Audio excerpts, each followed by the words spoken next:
Congratulations. You found it. The perfect home. The staging is gorgeous, the paint is fresh, and you're ready to write the offer. But stop. Put that pen down because in today's 2026 market, what looks like a dream home could actually be a financial nightmare that you'll never be able to sell. Today, I'm pulling back the curtain and giving you the raw, unfiltered truth, and I'm breaking down 5 of the top homes I would never let my clients buy in this current market, and more importantly, what you should be buying instead to protect your wealth and investment. So let's dive right in to top toxic home trap number 1. Trap number 1 is the model home and the phase 1 guinea pig. Look, I absolutely love our communities out here, the new builds in Winchester and Marietta and Menifee. They're stunning, but I rarely, if ever, let a client buy the builder's model home or buy into the very first phase of a development. And look, I tour these weekly just to see what's out there for you, the buyer. And there are some great new construction builder homes. But here's the secret that you need to be aware of. Those model homes, they're the first ones that are slapped together at lightning speed, so they can get the sales offices open.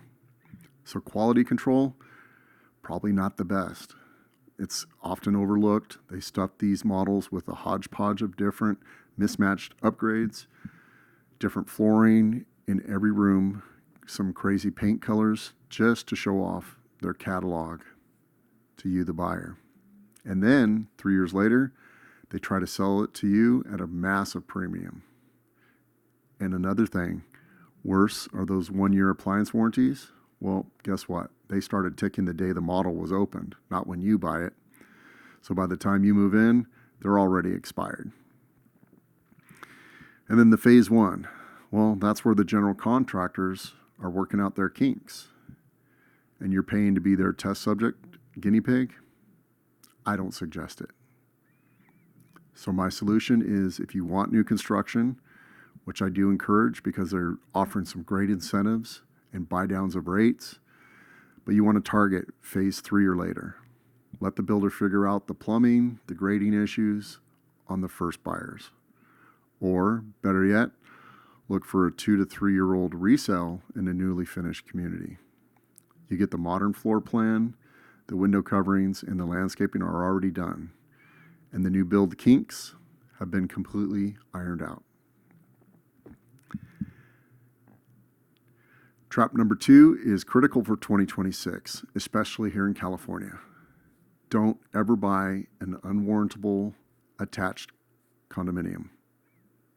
Listen, especially people that I know that want to be downsizers or retirees to looking for a low maintenance cash purchase, or those first time buyers trying to spend a little bit less on their first home. You might think a condo is a safe bet because of the HOA covers the roof, but thanks to the massive changes in California's insurance regulations, many of these HOA communities can no longer afford to obtain the proper master insurance limits. When that happens, a community lacks proper insurance, lenders label it as unwarrantable. And what does that mean for you? It means when you go to sell it in 5 years, a normal buyer cannot get a standard mortgage on your home. They'll be hit with sky-high interest rates, or you'll be forced to find an all-cash buyer. Well, doing that right there, you're already limiting your buyer pool. It shrinks almost to zero, and your property value tanks. So my solution for you, before you even look at a condo, your agent that you're hiring must pull the HOA's master insurance policy and verify it with a trusted local lender. If your agent isn't doing this up front, fire them, get a new one. And alternatively, pivot your search to single-family attached homes or PUDs, planned unit developments, where you own the lot and carry your own standard insurance policies. Trap number 3, the zero lot line property. Hey, we see this a lot in newer affordable developments, sometimes even called flag lots, where your home enters in on the same driveway, but it's set back behind another home? Well, a zero lot line means your property line isn't a fence. It's literally the exterior wall of your neighbor's house. And let me tell you why I hate these, especially for resale.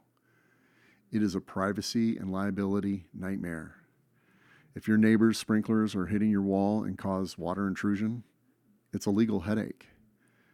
If you need to tent your house for termites, you practically tent in your neighbor's yard. If they need to wash their windows, they're standing in your backyard to do it. My solution for you, and I know affordability is tough out there right now, but don't compromise on dirt. I'd rather see you buy a slightly older, outdated home in different areas of the city, maybe Red Hawk or Morgan Hill, that sits on a traditional standard lot rather than a brand new home where you can hear your neighbor sneeze through the living room wall. You can always upgrade your kitchen, but you can never upgrade your property line. Trap number 4, the crappy flip and unpermitted ADU. With inventory tight, investors are buying up older homes, and they slap down some gray luxury vinyl plank flooring. They paint the cabinets white.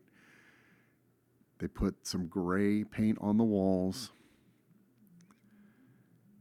and then they ask you for top dollar. But here's what they aren't fixing: the 1980s plumbing, the recalled electrical panels, and the failing roof. Even worse are the unpermitted additions, and I see this constantly. A seller converted their garage into an ADU without any city permits, and they want you to pay an extra $50,000 for the square footage.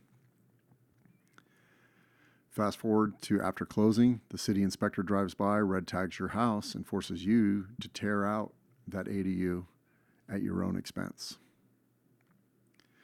My solution for you: if you're buying a flipped home, you need a bulldog inspector. We use somebody who's going to scope the sewer lines, we check the electrical, and we demand permits for every single wall that is moved. If the seller can't produce it, the city permits for that fancy new addition, you should walk away. Or you should get the major discount by the exact amount it will cost you to bring that ADU up to code. Trap number 5, it's buying the unicorn. People, do not buy the most expensive, overly customized house in a mid-range neighborhood. And you know what I'm talking about. That's the one with the $150,000 resort pool and backyard, the custom Dragon Princess themed bedrooms, and it's priced $200,000 higher than everything else on the street. It's gorgeous, but it is a terrible investment. In real estate, the lower priced homes drag down the value of most expensive home. You want to be the guy owning the worst house in the best neighborhood, not the best house in an average neighborhood. And just to add, highly customized homes appeal to a tiny fraction of buyers. When it's time to sell, buyers are going to be asked for a massive discount just to rip off the highly specific, zany design choices somebody else came up with. So my solution for you: keep it boring. Buy the mid-range home with a standard functional floor plan, preferably a single story, which appreciates faster and appeals to everyone, from young families to the retirees and 55 and olders like me that don't like going upstairs anymore. Let the neighborhood's rising values pull your equity up, not the other way around.